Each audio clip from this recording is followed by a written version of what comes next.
Everyone, आप सभी लोगों का स्वागत है आपके अपने चैनल मल्टीबैगर हंट में। दोस्तों, जैसे कि आप जानते हैं कि इस चैनल में हम स्टॉक्स का 360 डिग्री रिव्यू करते हैं और साथ ही साथ बिजनेस और मार्केट से रिलेटेड इंपॉर्टेंट इन्फॉर्मेशन को भी डिस्कस करते हैं।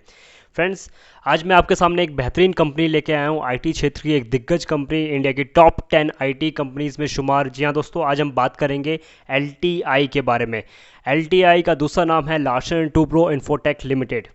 देखिए दोस्तों, वीडियो स्टार्ट करते हैं। वीडियो स्टार्ट करने से पहले मैं आपको एक डिस्क्लेमर देना चाहूँगा कि ये वीडियो एजुकेशनल पर्पस के लिए, अगर आपको कोई भी इन्वेस्टमेंट करनी है तो आप अपने फाइनेंशियल एडवाइजर की हेल्प से कर सकते हैं। फ्रेंड्स, एलटीआई का रिव्यू स्टार्ट करने से पहले मैं आपके साथ एक इन्फॉर्मेशन शेयर करना चाहता हूं। बहुत सारे लोगों के मन में ये सवाल आता है कि आखिर आईटी कंपनीज करती क्या हैं। तो इस सवाल का जवाब मैं आपको इस वीडियो के माध्यम से देने की कोशिश करता हूं दोस्तों। तो देखिए दोस्तों, आप एक छोटा सा एग्जांपल समझ लीजिए कि मान लीजिए आपकी एक बेकरी शॉप है। आप जो है एक बेकरी शॉप चलाते हैं। आप जो है डिफरेंट टाइप से केक को प्रोड्यूस करते हैं, डिफरेंट केक्स को जो है बनाते हैं। तो आपके जो केक्स हैं वो काफ़ी ज़्यादा पॉपुलर हो चुके हैं लोकेलिटी में। काफ़ी ज़्यादा लोग आपके केक्स को पसंद करते हैं, डिफरेंट डिफरेंट फ्लेवर्स के केक को पसंद करते हैं आपके। तो आप चाहते हैं कि दोस्तों कि आप जो है अपने बिजनेस को थोड़ा स्केल अप किया जाए, क्यों ना एक फैक्ट्री लगाई जाए, बड़ी सी जो है बेकरी की फैक्ट्री लगाई जाए, जहाँ पे कि डिफरेंट लार्ज स्केल पे जो है आप अपने केक्स को, डिफरेंट फ्लेवर्स के केक्स को प्रोड्यूस कर सकें। तो देखिए दोस्तों, यहाँ पे आप जब अपने बिजनेस को स्केल अप करने की कोशिश करेंगे तो आप जो है काफ़ी लोगों को हायर करेंगे, उनको अपने केक्स की रेसिपी बताएंगे, उनको जो है आप उनके साथ शेयर करेंगे और उनको वो जो है आपके लिए वर्क करेंगे, आपकी जो है फैक्ट्री में वर्क करेंगे। तो फ्रेंड्स, जैसे ही आप अपने बिजनेस को स्केल अप करने की सोचेंगे, आपको बहुत सारी प्रॉब्लम्स आपके सामने आएंगी। सबसे पहली प्रॉब्लम है, देखिए दोस्तों, जैसे आप अपने आउटलेट्स में अपने प्रोडक्ट्स का, अपने केक का सैंपल देंगे, वहाँ से ऑर्डर मिलेंगे आपको, बहुत लार्ज स्केल पे आपको ऑर्डर मिलना स्टार्ट होगा। तो आपको अपने जो है ऑर्डर्स की एक ट्रैक बनाना पड़ेगा, अपने ऑर्डर्स को ट्रैक करना पड़ेगा। आपको अपने रॉ मटेरियल को देखना पड़ेगा, आपको डिफरेंट इंग्रेडिएंट्स चाहिए रहेंगे डिफरेंट फ्लेवर के केक बनाने के लिए। आपको इन्वेंट्री मेंटेन करनी पड़ेगी। आपको जो है इन हाउस, जो इन फैक्ट्री जो प्रोसेस चल रहा है कि कितने केक मैन्युफैक्चर हो रहे हैं, कितने केक ओवन में हैं, कितने केक बन चुके हैं, कितने फ्लेवर के डिफरेंट फ्लेवर से कितने केक अवेलेबल हैं, कितने केक जो है कितने दिनों से पड़े हुए हैं आपके जो है फैक्ट्री में, क्या उनकी एक्सपायरी डेट होगी। यही सब चीज़ें आपको देखिए मेंटेन करनी पड़ेंगी। आपको देखना पड़ेगा कि आपको बैंक्स के साथ डील करना पड़ेगा। आपको स्केल अप करने के लिए लोन चाहिए होगा तो बैंक्स जो है आपकी अकाउंट्स बुक चेक करना चाहेंगे, तो आपको जो है पूरा अकाउंट मेंटेन करना पड़ेगा। तो देखिए दोस्तों, ये सारी जो प्रॉब्लम्स हैं, इन सारी प्रॉब्लम्स को सॉल्व करने के लिए आपको हेल्प करती हैं आईटी कंपनीज। जहाँ दोस्तों, जब भी आप आईटी कंपनीज को अगर आप विकीपीडिया पर सर्च करेंगे, तो जैसे आप टाटा का, टीसीएस का ही एग्जांपल ले लीजिए, तो टीसीएस का नाम ही है टाटा कंसल्टेंसी सर्विस। तो आपको वहाँ पे जानने को मिलेगा, जैसे आप विकीपीडिया पर सर्च करेंगे, कि कोई भी आईटी कंपनीज क्या प्रोवाइड करती है, आपको एक कंसल्टेंसी सर्विस प्रोवाइड करती है, आपको एक सुझाव देती हैं और आपको प्रोवाइड करती हैं डिजिटल सॉल्यूशन, कि आप जो है उन सुझावों को किस तरह से इंप्लीमेंट कर सकते हैं। वो आपके लिए एक प्रोक्रूटमेंट सॉफ्टवेयर बनाती है, एक प्रोक्रूटमेंट पोर्टल बनाती हैं। डिफरेंट जो है आपके आउटलेट्स जो होंगे उनके साथ आप टाई अप करेंगे, उनको आप अपना प्रोक्रूटमेंट पोर्टल प्रोवाइड करेंगे। वो आपके प्रोक्रूटमेंट पोर्टल पे जो है एंट्री करेंगे, अपने ऑर्डर्स को एंट्री करेंगे। वो सारे ऑर्डर्स आपके जो है स्क्रीन पे आएंगे। आपका जो इन हाउस प्रोसेस चल रहा है कि कितने केक ओवंस में हैं, कितने केक जो है मैन्युफैक्चर हो चुके हैं, डिफरेंट फ्लेवर्स के केक कितने अवेलेबल हैं, और जो है किन किन किन केक्स की जो है एक्सपायरी होने वाली है, कौन कौन से केक जो है ख़राब होने वाले हैं, रॉ मटेरियल आपका जो है कितना है बचा है, कितना जो है आपको रिक्वायरमेंट होगी। ये सारी चीज़ें आपको एक पोर्टल पे आपको नज़र आती रहेंगी। ये सारी चीज़ें अपडेट होती रहेंगी। ये सारी चीज़ें आपको हेल्प करेंगी अपने बिजनेस को स्मूथली रन करने के लिए। तो ये सारी चीज़ें, आपके अकाउंट्स बुक मेंटेन करना होगा, आपके जो है कितना एक साल में कितना खर्चा हो रहा है, कितने सैलरी जा रही है, कितना टैक्स जमा करना है, ये सारी चीज़ें आपको एक पोर्टल पे, एक एप्लीकेशन पे, ये सारी चीज़ें आपकी अपडेट होती रहेंगी। ये सारी चीज़ें हेल्प करती हैं, इन सारी चीज़ों में हेल्प करती है आपकी आईटी कंपनीज। तो इस प्रकार से अगर आप देखेंगे दोस्तों कि पूरे किसी भी बिजनेस को स्केल अप करने के लिए और स्मूथली रन करने के लिए आपको आईटी कंपनीज की रिक्वायरमेंट होती है दोस्तों। तो यहाँ पे आप देख सकते हैं कि आईटी कंपनीज किसी भी कंपनी के साथ, जो भी कंपनी लार्ज स्केल पे ऑपरेट करती हैं और स्मूथली रन करना चाहती हैं, उनके लिए जो है आईटी कंपनीज़ की रिक्वायरमेंट मस्ट हो गई है दोस्तों आजकल के डिजिटल एज में। क्योंकि वहाँ पे अभी कोई भी पुराने ज़माने की तरह पेन और पेंसिल लेके ये सारे काम करने के लिए कोई भी मैन आदमी नहीं होता है दोस्तों। तो यहाँ पे जो है पूरा डिजिटलाइज हो गया है पूरा सिस्टम। आपका जो है एक प्रोक्योरमेंट पोर्टल बनता है, इन्वेंट्री पोर्टल बनता है, आपका जो है इन सेल्स पोर्टल बनता है, आपका अकाउंट्स का पोर्टल बनता है। तो इस तरह से पूरा सॉल्यूशन आपको एक आईटी कंपनी प्रोवाइड करती है। तो देख सकते हैं दोस्तों कि डिफरेंट वर्टिकल्स में आईटी कंपनीज इस प्रकार से ऑपरेट करती है। तो फ्रेंड्स आप अपना रिव्यू स्टार्ट करते हैं। हमारी जो कंपनी है एल एन टी इन्फोटेक का थोड़ा उसके बारे में इंट्रोडक्शन देख लेते हैं। तो देखिए दोस्तों, L N T Infotech establish हुई थी 1996 में। इनिशियली जो है ये लार्सन एंड टूब्रो की एक सब्सिडरी कंपनी थी। लार्सन एंड टूब्रो की जितनी भी कंपनीज है उनको जो है आईटी सॉल्यूशन प्रोवाइड करने का काम जो है एल एन टी इन्फोटेक का था। एल एन टी इन्फोटेक आज जो है इंडिया की टॉप 10 आईटी कंपनीज में शुमार है। इंडिया की 6th लार्जेस्ट आईटी कंपनी है as on FY19। L N T Infotechs में आप देख सकते हैं 30,000 से भी ज़्यादा एम्प्लॉयज़ काम करते हैं और 32 कंट्रीज़ में जो है L N T Infotech operate करती है। तो इस प्रकार से कंपनी जो है पूरी तरीके से एमएनसी बन चुकी है, मल्टीनेशनल कंपनी के रूप में एक ग्रो कर चुकी है दोस्तों।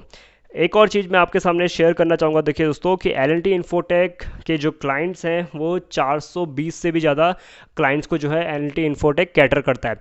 ये देखिए दोस्तों काफ़ी सिग्निफिकेंट नंबर है और मैं इसकी इंपॉर्टेंस आपको एक और फिर से एग्जांपल के थ्रू समझाता हूँ। देखिए दोस्तों, कोई भी बिज़नेस है, आप जो है किसी डिजिटल आप जो है अपने बिज़नेस को स्केल अप करते हैं। पुराना एग्जाम्पल ले लेते हैं केक का, बेकरी शॉप का। अगर आपने उसको स्केल अप किया, एक बेकरी की फैक्ट्री लगाई जहाँ पे कि आप बेकरी बड़े स्केल पे करना चाहते हैं, तो वहाँ पे आप जैसे ही किसी डिजिटल कंपनी, किसी आईटी कंपनी को हायर कर देते हैं, तो वो आपके साथ देखिए शुरू से आपके साथ जुड़ी रहती है। वो आपको जो है डिफरेंट पोर्टल्स, डिफरेंट सर्विसेज आपको जो है consultancy services, IT solution provide करती है। तो अगर आप देखिए दोस्तों कुछ टाइम के बाद आपको लगता है कि आपको वो चेंज करना चाहिए, तो ये इतना ईजी काम नहीं होता है दोस्तों। आपको जो है काफ़ी ज़्यादा पैसा खर्च करना पड़ेगा, काफ़ी ज़्यादा टाइम इसमें जो है कंजम्पशन होगा। देखिए दोस्तों, क्योंकि आपको जो है एक दोबारा से एक आईटी कंपनी हायर करनी है, दोबारा से जो है वो सारी आईटी कंपनीज जो दोबारा से नया पोर्टल बनाएगी, दोबारा से सारे के सारे सॉफ्टवेयर, सारे के सारे जो बैक एंड सपोर्ट प्रोवाइड करना होता है, वो सारी चीज़ें आपको दोबारा करनी पड़ेंगी। तो ये काफ़ी जो है हेडेक का काम होता है और काफ़ी ज़्यादा इसमें पैसा कंज्यूम होता है और टाइम कंज्यूम होता है। तो इसलिए जो है कोई भी बिजनेस है एक आईटी कंपनी के साथ अगर रिलेशनशिप में आता है, कोई लिंकअप बनता है उनका, तो एक काफ़ी लॉन्ग टर्म रिलेशनशिप डेवलप होता है इवेंचुअली। तो इसी प्रकार से देखिए दोस्तों, अगर इनके पास 420 से भी ज़्यादा क्लाइंट्स हैं, तो आप समझ सकते हैं कि ये जो बिजनेसेस हैं इनके साथ देखिए लॉन्ग टर्म रहने वाले हैं। काफ़ी ज़्यादा रिकरिंग जो है बिजनेस मॉडल ये बन जाता है, क्योंकि ये लॉन्ग टर्म तक सालों साल जो है इसी एल एन टी इन्फोटेक से ही आपने जो है डिजिटल सॉल्यूशन और आईटी सॉल्यूशन लेते रहेंगे। इसी प्रकार से देख सकते हैं दोस्तों, L N T Infotech different verticals में काम करता है। BFSI का मतलब होता है बैंकिंग फाइनेंशियल सर्विसेज। यहाँ बैंकिंग फाइनेंशियल सर्विसेज के अलावा इंश्योरेंस सेक्टर में भी देखिए एल एन टी इन्फोटेक काम कर रही है। मैन्युफैक्चरिंग वर्टिकल में भी है, एनर्जी यूटिलिटीज़ में भी है, रिटेल एंड फार्मा में भी है, और इसी प्रकार से बहुत सारे जो है वर्टिकल्स में एल एन टी इन्फोटेक अपने डिजिटल सॉल्यूशन प्रोवाइड कर रहा है। तो फ्रेंड्स, इस ग्राफ में मैं आपको दिखाना चाहता हूं, देखिए दोस्तों, कि उनके जो रिवेन्यू है, एल एन टी इन्फोटेक का रिवेन्यू जो इन्होंने क्लॉक किया था FY19 में, यहाँ पे आप देख सकते हैं कि हर वर्टिकल कितना कंट्रीब्यूट कर रहा है उसके रिवेन्यू में। तो यहाँ पे आप देख सकते हैं दोस्तों कि BFS कंट्रीब्यूट कर रहा है 29.3% का, इंश्योरेंस 17.9% का, मैन्युफैक्चरिंग 15.8% का, ENU energy and utility contribute कर रहा है 10.7% का, रिटेल एंड फार्मा 10.2% का, हाईटेक एंड MEE का मतलब होता है मीडिया एंड एंटरटेनमेंट, ये कंट्रीब्यूट कर रहा है 11.6% का, और अदर्स से जो है कंट्रीब्यूशन आ रहा है 4.4% का। तो यहाँ पे आप देख सकते हैं BFS जो सेगमेंट है वो जो है 1/4 से भी ज़्यादा रिवेन्यू आपका जो है BFS सेगमेंट से आ रहा है। BFS का मतलब होता है banking and financial services. Banking and financial services का अगर आप थोड़ा इलेबोरेट करना चाहूँ मैं इसको, तो बैंकिंग एंड फाइनेंशियल सर्विसेज में आते हैं आपके सारे बैंकिंग इंस्टीट्यूशंस, NBFCs। आप देख सकते हैं कितने सारे पेमेंट गेटवे बन चुके हैं। इन सबको जो है आईटी सॉल्यूशन प्रोवाइड करती हैं हमारी जो है आईटी कंपनीज। उसी प्रकार से आप देख सकते हैं डिजिटल पेमेंट, आजकल बहुत ज़्यादा जो है लोग जो है डिजिटली ट्रांजेक्शन कर रहे हैं। इन सबको जो है बैक एंड सपोर्ट भी आईटी कंपनीज ही प्रोवाइड करती है। तो जो किसी भी आईटी कंपनी का जो major portion of their revenue आता है मोस्टली BFS सेगमेंट से, यानी बैंकिंग एंड फाइनेंशियल सर्विसेज से। तो यहाँ पे भी देख सकते हैं आप L&T का जो है मेजर कंट्रीब्यूशन हो रहा है 29.3% का BFS सेगमेंट से। दोस्तों, यहाँ पे हम देखते हैं इस ग्राफ के माध्यम से मैं आपको दिखाना चाह रहा हूँ कि कंपनी कितना ज़्यादा अपने को डाइवर्सिफाई कर चुकी है और कितना ज़्यादा आपका रिवेन्यू कहाँ से किस किस ज्योग्राफी से जो है कंट्रीब्यूट हो रहा है। तो यहाँ पे आप देख सकते हैं दोस्तों, नॉर्थ अमेरिका कंट्रीब्यूट कर रहा है 68.7% का इनके रिवेन्यू में, यूरोप से कंट्रीब्यूशन है 16.0% का, और अदर्स यानी कि एशिया पैसिफिक और साउथ ईस्ट एशिया से जो है कंट्रीब्यूशन आ रहा है आपका, या फिर हम बोल सकते हैं अफ्रीका से भी कंट्रीब्यूशन आ रहा है आपका 15.3% का। तो यहाँ पे आप देख सकते हैं दोस्तों, एक थोड़ा मेजर काउज ऑफ कंसर्न है, वो है अमेरिका पे ज़्यादा डिपेंडेंसी एल&टी इन्फोटेक की। यहाँ पे आप देख सकते हैं 68.7% का जो रिवेन्यू है, मोर देन हाफ से भी ज़्यादा रिवेन्यू, 2/3 से भी ज़्यादा रिवेन्यू जो है आपका नॉर्थ अमेरिका से आ रहा है। तो किसी प्रकार का अगर पॉलिसी चेंज होता है, चाहे वीज़ा के रिलेशन में हो, चाहे आउटसोर्सिंग के रिलेशन में हो, चाहे उनमें आपकी जो है वहाँ पे कोई भी लीडरशिप अगर चेंज होती है, तो उसका भी जो है थोड़ा बहुत इम्पैक्ट जो है आपकी हमारी आईटी कंपनीज पे पड़ता है। इंडिया की आईटी कंपनीज ज़्यादा ही डिपेंडेंट हो चुकी है नॉर्थ अमेरिका पे, तो एल&टी इन्फोटेक भी उसी प्रकार से उसी लिस्ट में शामिल हो चुकी है। यहाँ पे देख सकते हैं आप 68.7% का रिवेन्यू नॉर्थ अमेरिका से क्लॉक हो रहा है। तो ये इस पार्ट को हम थोड़ा और एनालाइज करेंगे अपने चैलेंज सेक्शन में। तो अब बात कर लेते हैं कंपनी के शेयर होल्डिंग पैटर्न की। तो यहाँ पे आप देख सकते हैं प्रमोटर्स के पास 74.54% की हिस्सेदारी है। प्रमोटर्स यानी कि लार्सन एंड टूब्रो। एफआईआईज और एफपीआईज होल्ड करते हैं 9.46% की हिस्सेदारी। डीआईआईज के पास 7.19% की हिस्सेदारी है और पब्लिक के पास 8.81% की हिस्सेदारी है। तो इस प्रकार से अगर आप पूरा कम्युलेटिव एक निष्कर्ष पे कंक्लूजन निकालने की कोशिश करेंगे इस पैटर्न से, तो आप देख सकते हैं कि प्रमोटर्स और इंस्टीट्यूशन को मिला के 91 से 92% की हिस्सेदारी काफ़ी स्ट्रॉन्ग हैंड्स में है, जो कि इस कंपनी को काफ़ी स्टेबलाइज बना देता है और काफ़ी जो है स्ट्रॉन्ग जो है शेयर होल्डिंग पैटर्न आपको यहाँ पे। तो फ्रेंड्स, अगर बात करें प्रमोटर्स की कॉन्फिडेंस की, तो आप देख सकते हैं पिछले एक साल में प्रमोटर की हिस्सेदारी ऑलमोस्ट कांस्टेंट रही है। मार्च 2019 में प्रमोटर का स्टेक था 74.8% का, जो कि थोड़ा सा घट करके मार्च 2020 में 74.53% पे आ चुका है, जो कि एक नेग्लिजिबल स्टेक सेल माना जाएगा दोस्तों। वहीं प्लेज की अगर बात करें, तो प्रमोटर्स का कोई भी शेयर जो है प्लेज नहीं है। ये भी जो है काफ़ी स्ट्रॉन्ग और काफ़ी जो है हेल्दी बात है कंपनी के फ्यूचर के लिए। यहाँ से आपको पता चलता है दोस्तों कि पिछले एक साल में प्रमोटर की हिस्सेदारी ऑलमोस्ट कांस्टेंट है, तो प्रमोटर्स को काफ़ी ज़्यादा कॉन्फिडेंस है कंपनी के फ्यूचर आउटलुक को लेकर और परफॉर्मेंस है और कॉन्फिडेंस है कंपनी के जो है ग्रोथ को लेकर के। अगर दोस्तों कंपनी को स्टॉक स्टेबिलिटी के पैरामीटर पे अगर हम जज करेंगे, तो कंपनी को मिलते हैं 5 स्टार। जो मेजर रीजंस हैं वो हैं कि कंपनी का जो है मेजर जो स्टेक है, मेजर जो शेयर होल्डिंग पैटर्न है, वो 90 से 91% का जो शेयर होल्डिंग है वो स्ट्रॉन्ग हाथों में है, काफ़ी ज़्यादा इंस्टीट्यूशन और प्रमोटर्स के हाथों में है। दूसरा जो है कंपनी के प्रमोटर्स की हाई जो है इसमें हिस्सेदारी है और प्रमोटर्स के जो है कोई भी शेयर जो है प्लेज नहीं है, इसीलिए जो है कंपनी को मिलते हैं 5 स्टार स्टॉक स्टेबिलिटी के पैरामीटर पे। वहीं बात करते हैं दोस्तों कंपनी के पास्ट परफॉर्मेंस की, तो यहाँ पे आप देख सकते हैं पिछले 4 साल का रिकॉर्ड मैंने आपके सामने प्रेजेंट किया है। तो पिछले 4 सालों में कंपनी का रिवेन्यू बढ़ करके 5846 से बढ़ करके 9445 हो चुका है, जो कि ऑलमोस्ट डबल है। तो इस प्रकार से आप देख सकते हैं कंपनी लगातार 20 CAGR से ग्रो करती जा रही है। कंपनी का रिवेन्यू 20 CAGR से ग्रो करते जा रहा है पिछले 4 सालों में, जो कि काफ़ी सिग्निफिकेंट और काफ़ी हेल्दी ग्रोथ रेट आपको दर्शाता है। वहीं बात करते हैं पास्ट परफॉर्मेंस में प्रॉफिट के पैरामीटर पे, तो यहाँ पे आप देख सकते हैं कंपनी का जो प्रॉफिट है वो भी लगातार ग्रो करते जा रहा है। मार्च 2016 में जो है कंपनी का प्रॉफिट था 836 करोड़ का, FY17 970 करोड़ का, FY18 में 1112 करोड़ का और FY19 में बढ़ करके हो चुका है 1515 करोड़ का। तो इस प्रकार से आप देख सकते हैं कंपनी का जो प्रॉफिट है वो भी लगातार बढ़ते जा रहा है। पिछले 4 सालों में कंपनी का प्रॉफिट ऑलमोस्ट डबल हो चुका है। तो इसमें भी आपको जो है 20 CAGR की शानदार ग्रोथ रेट आपको देखने को मिल सकती है। वहीं बात करते हैं कंपनी के EPS की, तो आप देख सकते हैं 2016 के फाइनेंशियल ईयर में कंपनी का EPS था 49 का, FY17 में बढ़ करके 57 का हुआ, FY18 में 65 का और FY19 में 87 का हो चुका है कंपनी का EPS। तो इस प्रकार से आप देख सकते हैं पिछले 4 सालों में कंपनी का EPS भी उसी रेट से, जिस रेट से प्रॉफिट ग्रो कर रहा है, ऑलमोस्ट उसी के डायरेक्टली प्रोपोर्शनल जो है आपका EPS भी ग्रो करता है। तो आप देख सकते हैं कंपनी का जो EPS है वो पिछले 4 सालों में ऑलमोस्ट डबल होने को आया है। तो यहाँ पे अगर हम देख सकते हैं दोस्तों कि पास्ट परफॉर्मेंस के पैरामीटर पे कंपनी को अगर हम जज करेंगे, तो हमने जो है कंपनी को पास्ट परफॉर्मेंस के पैरामीटर पे दिए हैं 5 स्टार। जो मेजर रीजंस हैं, पहला है कंपनी का जो है रिवेन्यू लगातार बढ़ता जा रहा है, ऑलमोस्ट डबल हो चुका है 4 सालों में, प्रॉफिट भी उसी प्रोपोर्शन में लगातार बढ़ता जा रहा है और जो है कंपनी का हर ईयर जो है कंटिन्यूसली जो है ग्रो कर रही है।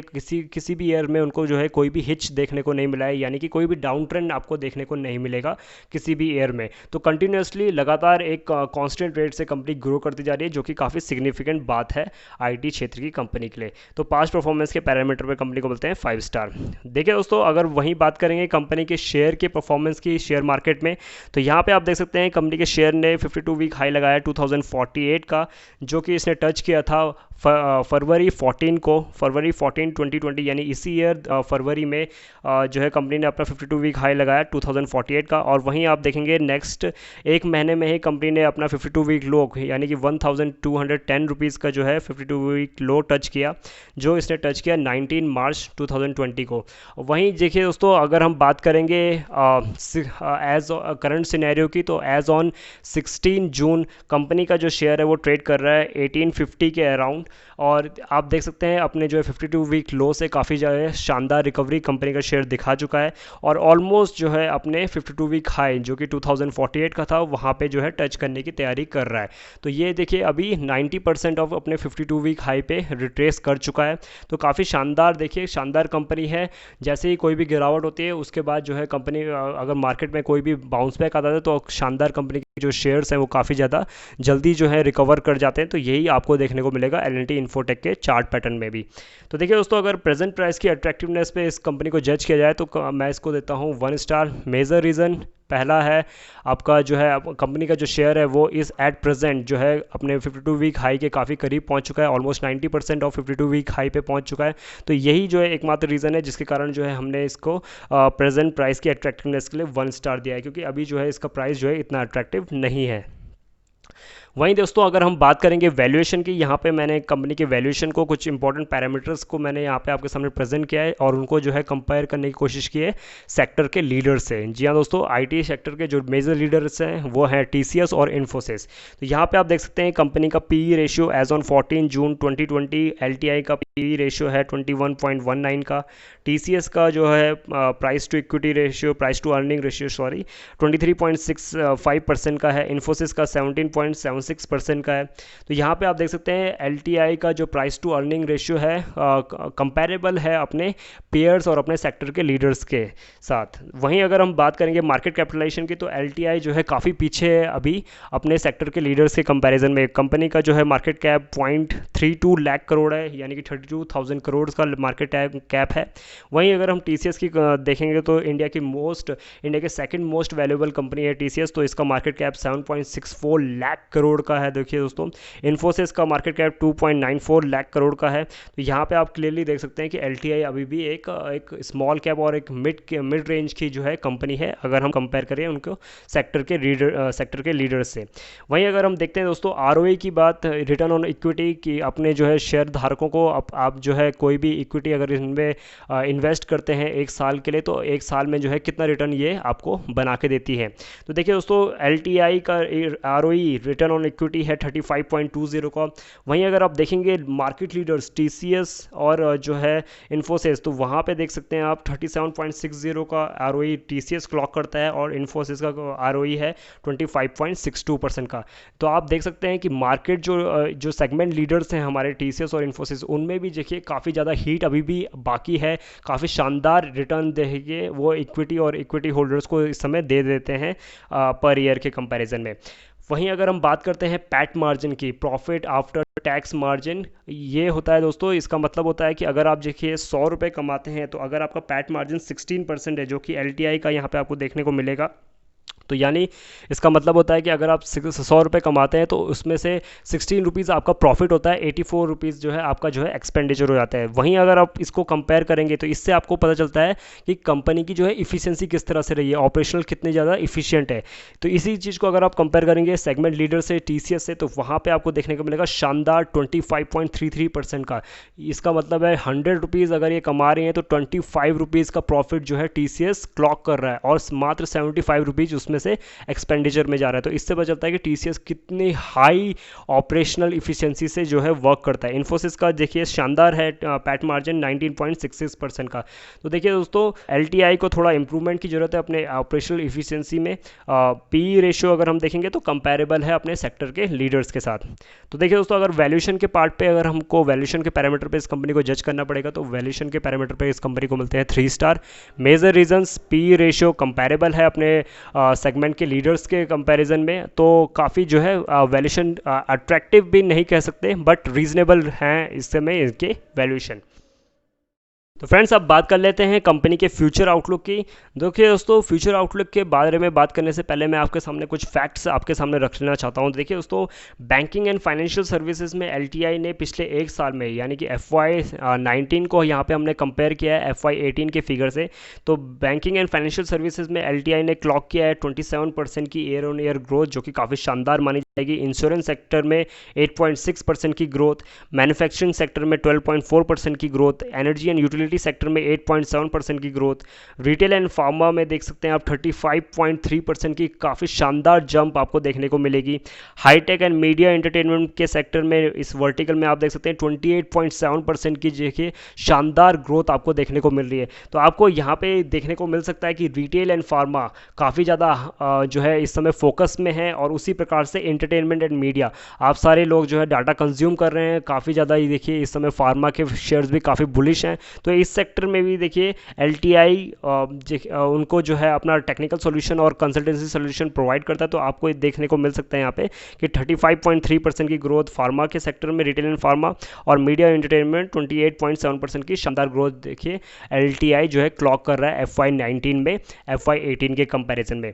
तो देखिए दोस्तों, यहाँ से आपको पता चलता है कि सारे वर्टिकल्स में कंपनी, ऑलमोस्ट सारे वर्टिकल्स में इंश्योरेंस को छोड़ करके डबल डिजिट की ग्रोथ आपको देखने को मिल रही है एलटीआई के रिवेन्यू में। तो इससे पता चलता है कंपनी जो है काफ़ी एग्रेसिवली ग्रो कर रही है, काफ़ी ज़्यादा एक्विजिशन कंपनी करती जा रही है डिफरेंट कंपनीज़ में, डिफरेंट कंट्रीज़ की कंपनीज़ में जो है एलटीआई जो है एक्विजिशन करती जा रही है धीरे धीरे, और अपने आप को जो है काफ़ी ज़्यादा एक्सपेंड कर रही है, और टेक्नोलॉजी में भी काफ़ी ज़्यादा स्पेंड कर रही है। तो फ्रेंड्स, दूसरा जो मेजर पैरामीटर है वो है क्लाइंट का रिलेशनशिप। मैं आपको पहले ही बता चुका हूं दोस्तों कि कोई भी बिजनेस अगर किसी भी आईटी कंपनीज़ के साथ रिलेशनशिप में आता है या फिर कोई उनके साथ लिंकअप करता है, तो देखिए दोस्तों वहाँ पे जो है काफ़ी हाई प्रोबेबिलिटी होती है कि वो ये जो रिलेशनशिप है, ये जो लिंकअप है, ये जो कॉन्ट्रैक्ट है, ये काफ़ी लंबे समय तक चलने वाला है। क्योंकि आपको जो है डिजिटल सॉल्यूशन जो कंपनी प्रोवाइड करती है, वो आपके लिए डिफरेंट पोर्टल्स को डिज़ाइन करती है, डिफरेंट एप्लीकेशंस डिज़ाइन करती है, आपको बैकएंड सपोर्ट प्रोवाइड करती है, आपके जो है डाटा को सीमलेस तरीके से आपको इनफ्लो का सॉल्यूशन प्रोवाइड करती है, क्लाउड मार्केटिंग, क्लाउड स्टोरेज, ये सारी चीज़ें आपको जो है प्रोवाइड करती है। तो ये जो है आप जो है लगातार आप जो है साल दर साल जो है अपनी आईटी सॉल्यूशन को नहीं चेंज करेंगे, अपने जो है इन पोर्टल्स को अपग्रेड या किसी दूसरी कंपनीज के साथ जो है टाई अप नहीं करते हैं दोस्तों, ये सारी चीज़ें जो है प्रैक्टिकली पॉसिबल नहीं होती है। तो इस प्रकार से आप देख सकते हैं कोई भी क्लाइंट्स के साथ अगर कोई भी आईटी कंपनीज जुड़ जाती है तो काफ़ी लंबे समय तक ये रिलेशनशिप चलता है। तो यहाँ पे आप देख सकते हैं ये जो लाइंस मैंने आपके सामने प्रेजेंट किया है, तो significant portion of there revenue comes from the repeat business. तो यहाँ पे आप देख सकते हैं जो रिपीट बिजनेस आपको जो है क्लाइंट, अगर आप एक बार अगर किसी क्लाइंट के साथ जुड़ गए, किसी बिजनेस के साथ जुड़ चुके हैं, तो आपको जो है रिपीटेडली आपको जो है बिजनेस मिलता रहता है। आप जो इनको सॉल्यूशन प्रोवाइड करते हैं उसका जो है लगातार आपको जो है पेमेंट होता रहता है। तो इस प्रकार से देख सकते हैं आप 96.6% का जो इनका रेवेन्यू है FY19 में, वो रिपीट बिजनेस से, मतलब कि सेम क्लाइंट से, सेम बिजनेस से इनको जो है मिलता जा रहा है। तो इससे पता चलता है कि जो सर्विसेज L&T इन्फोटेक प्रोवाइड करता है वो काफ़ी अच्छी है, इसीलिए जो है कंपनीज जो हैं और जो बिजनेसेस हैं वो लगातार इनके साथ जुड़े हुए हैं, लगातार इनके साथ लिंकअप में रहते हैं, और इनके ही जो है रिपीटेडली इनके ही जो मार्केट सॉल्यूशन और डिजिटल सॉल्यूशन जो है यूज़ करते हैं। तो इससे भी पता चलता है कि L&T इन्फोटेक काफ़ी जो है शानदार कंपनी है, काफ़ी शानदार परफॉर्मेंस अपने क्लाइंट्स को देती है। वहीं बात करेंगे अगर फ्रेंड्स चैलेंजेस की, तो मेजर चैलेंजेस जो कंपनी फेस करती है वो है वॉलेटिलिटी फॉरेन एक्सचेंज रेट में, मेजरली डॉलर और रुपी का जो फ्लक्चुएशन होता है उसका जो है इम्पैक्ट आईटी कंपनीज़ की बैलेंस शीट पे पड़ता है। दूसरा जो मेजर जो चैलेंज है वो है कंपटीशन का। आपको पता है इंडिया में जो आईटी जो इंडस्ट्री है वो काफ़ी ज़्यादा कॉम्पिटिटिव इंडस्ट्री है, काफ़ी सारी आईटी कंपनीज़ हैं इंडिया में, और वो सारी कंपनीज जो है काफ़ी इफिशिएंटली वर्क करती हैं और काफ़ी जो है शानदार परफॉर्मेंस आपको देती हैं। तो इसीलिए देखिए दोस्तों, कंपटीशन काफ़ी ज़्यादा इंपॉर्टेंट हो जाता है आईटी सेक्टर में इंडिया में। और वहीं मैं बता चुका हूँ आपको दोस्तों कि जो क्लाइंट्स के साथ जो रिलेशनशिप है, अगर उसको आपको जो है मेंटेन रखना पड़ता है आईटी सेक्टर में। जितने ज़्यादा आप बिजनेसेस को एक्वायर करेंगे, जितने ज़्यादा आप बिजनेसेस के साथ लिंकअप करेंगे और उनको जो है शानदार परफॉर्मेंस देते रहेंगे, तो रिपीटेडली आपके साथ जो है वो बिजनेस करते जाएंगे और आपका जो रेवेन्यू रिपीटेटिव होता जाएगा दोस्तों, रिकरिंग जो है बिजनेस मॉडल आपका बन जाएगा। वहीं देखिए दोस्तों, जो तीसरा जो मेजर चैलेंज है वो है टू मच डिपेंडेंसी और नॉर्थ अमेरिका। मैं आपको पहले ही बता चुका हूं दोस्तों कि नॉर्थ अमेरिका से जो कंपनी का रिवेन्यू है वो 68.7% का जो रिवेन्यू आता है नॉर्थ अमेरिका से जनरेट होता है। तो वहाँ पे अगर किसी प्रकार का पॉलिसी में चेंज होता है, चाहे वो वीज़ा के लेकर हो, चाहे वो आउटसोर्सिंग का लेकर हो, चाहे लीडरशिप में कोई भी चेंज हो, और उनका जो है अपना मेक इन अमेरिका का जो एजेंडा है, अगर उसमें भी वो जो है इंटरेस्ट करते हैं और आईटी कंपनीज से अपनी जो डोमेस्टिक आईटी कंपनीज है उनको उनको जो है फोकस करते हैं, उन पे फोकस करते हैं, तो इसका भी जो है इम्पैक्ट जो है एल&टी इन्फोटेक के बिजनेस पे पड़ सकता है। तो देखिए दोस्तों, यही कुछ मेजर चैलेंजेस हैं जो कि कंपनी को फेस करने पड़ सकते हैं आगे आने वाले फ्यूचर में। तो देखिए दोस्तों, अगर चलते हैं कंपनी के फ्यूचर आउटलुक के पैरामीटर पे कंपनी को रेट करने की कोशिश करते हैं, तो यहाँ पे हमने कंपनी को दिए हैं 4 स्टार। एकमात्र रीज़न है 1 स्टार कम करने का, वो है टू मच डिपेंडेंसी और नॉर्थ अमेरिका। कंपनी को थोड़ा डाइवर्सिफाई करने की कोशिश करनी चाहिए। यूरोप के भी बहुत सारे नेशंस हैं जहाँ पे ये कंपनी अपने बिजनेसेस को एक्सपेंड कर सकती है और वहाँ पे जो है टाई अप कर सकती है। देखिए दोस्तों, अगर हम कंपनी को रेट करेंगे मल्टीबैगर रेटिंग के पैरामीटर पे, मल्टीबैगर रेटिंग के प्लेटफॉर्म पे, तो यहाँ पे आप देख सकते हैं पास्ट परफॉर्मेंस कंपनी को मिलते हैं 5 स्टार, प्रेजेंट प्राइस की अट्रैक्टिवनेस के लिए मिलते हैं 1 स्टार, स्टॉक स्टेबिलिटी के लिए मिलते हैं 5 स्टार, वैल्यूएशन कंपनी के काफ़ी शानदार हैं, रीजनेबल हैं, 3 स्टार मिलते हैं वैल्यूएशन पे, फ्यूचर आउटलुक 4 स्टार। तो इस प्रकार से कंपनी का जो MB स्कोर बनता है वो 18/25 है, और कंपनी जो है क्लॉक करती है 7.2 स्टार आउट ऑफ 10, जो कि one of the highest MB score जो है कंपनी ने अचीव किया है। इस प्रकार से दोस्तों आप एल&टी इन्फोटेक को कंसिडर कर सकते हैं लॉन्ग टर्म इन्वेस्टमेंट के नज़रिए से। पर मैं फिर से आपको एक डिस्क्लेमर देना चाहूँगा कि अगर आपको कोई भी इन्वेस्टमेंट करनी है तो आप अपने फाइनेंशियल एडवाइजर की हेल्प से कर सकते हैं। हमारी वीडियो का एक ही मकसद होता है दोस्तों कि आपको ज़्यादा से ज़्यादा इन्फॉर्मेशन प्रोवाइड करें ताकि आप एक बेहतर इन्वेस्टमेंट डिसीजन ले सकें। तो देखिए दोस्तों, आज की वीडियो में इतना ही। Thanks for listening. Please channel को लाइक कीजिए, शेयर कीजिए, सब्सक्राइब कीजिए और हमें इसी तरह मोटिवेट करते रहिए। जय हिंद।